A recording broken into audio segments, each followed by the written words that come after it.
Basically, I'm not actually really going to do like any flash editing. I'm just going to just be recording this. Yeah, for those who don't know, if you haven't actually known, Australia earlier this morning drew 2-2 to Oman, which is basically very much thrown a massive spanner in the works of Australia trying to qualify for the 2022 World Cup for later this year. Basically now, for us to make an automatic qualification spot, we would need to beat Japan in March, which is in Australia, which is a team we have very much struggled against over recent years. And then we have to get some form of result, probably a win, because bearing in mind, Japan are currently 3 points ahead of us. So we beat Japan, we're tied with them. Then we'd have to go to Saudi Arabia, away to Saudi Arabia in Jeddah, and beat them. As Japan take on Vietnam, who, in fairness to Vietnam, actually did get their first win, but are very much the weakest team in the group. Now, pretty much this is guaranteed that we are not going to the automatic qualification. This is mostly we're going to go through the continental playoff situation, which is what we did it last time, which is something we probably definitely didn't want to do again, but it looks like we've got no choice. Basically, what happens is we play a 2-leg against the other team that came third place in the other group.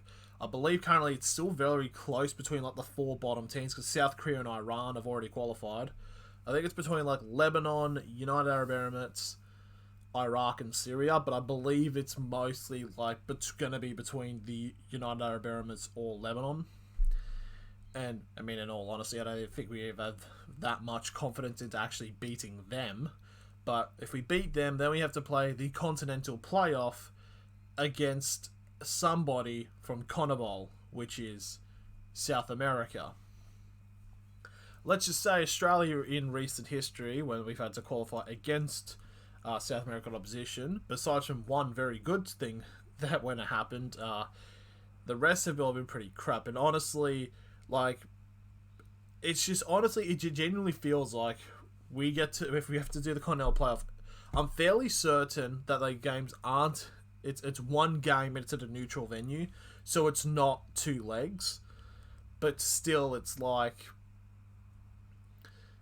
South America, I think it's Peru currently, I'm not too sure, but yeah, it's like, we're just straight up not going to win that, like, honestly, it's like, I think most people have now started kind of accepting that Australia is not going to qualify for the World Cup in 2022. And in my personal opinion, I think it's actually going to be a blessing in disguise for this country. The reason being is, over the last 2 World Cups, we made the automatic qualification because when we beat Japan, and we had to go through this whole continental thing in 2018. Basically, those times, like in 2018, we did not deserve to make the World Cup, but we somehow did. But it just feels like this whole actual, like, us qualifying for the World Cup gives this false idea of we're doing the right thing to people who are running this sport. Which is something that is horribly wrong, because obviously what happens when we made the World Cup? Over the last 2 times, we get absolutely slapped around. We've only gotten 1 World Cup competition point from the group stage out of a potential 18. And people can grant saying we had very tough teams, but still, like, can do something. But in all honesty, it's this whole issue with the Socceroos. This is not just like, this is not the coach. It's the coach. There is blame to him, Graham Arnold. There is blame on some of the players, but to me, this is not just like this is not a national team problem, because you also have the Matildas, who were heavy favourites to win the Asian Cup and have got knocked out of the quarterfinals, because anytime we get in the spotlight, we choke. In layman's terms, that's what happens. It is not just like a national team problem. It's not just like a domestic league problem. This is a sport problem on how terribly things are run with Australian football. From like levels of like, to be actually selected into like a good team to develop your skills, you need to fork out thousands of dollars to actually play a year, or even still, like, you could be very good but not get picked, but some bloke, because he's known by someone, can get picked. Like, I mean, look at me. I obviously haven't been in that situation, but I've known a fair amount of people who have been in these development systems. And it's just, from the grassroots level of football to the national team, it's just been problems after problems after problems. Now, I'm not saying I'm trying to give, like, some form of a solution, because obviously, like, I wouldn't know what exactly to do, but it just feels like, in the long term, Australia will actually benefit from not qualifying for this World Cup, because then the Football Australia will have to, like, say, like, oh shit, we have not made the World Cup for the first time since 2002. Something's very wrong. I mean, people over the last, like, 7 years, there's been clear signs that everything's been wrong, but no one's done anything about it. But now, if we don't qualify for the World Cup, they'll have to listen, because people are very much, like, not happy. Like, people, like, I'm genuinely feeling like if Japan, like, has a lead against Australia, the crowd at ANZ, or whatever the stadium is now called, I think it's Angkor Stadium Australia, the crowd will fucking turn on the team, and it'll become, like, toxic. Like, it'll become very bad. And it's like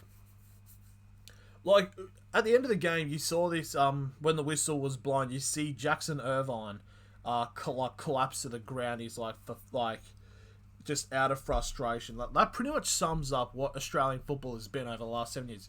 Come to think of it, in 2014, we had a team in the A-League that went from just forming 2 years prior to winning the Asian Champions League and the Western Sydney Wanderers.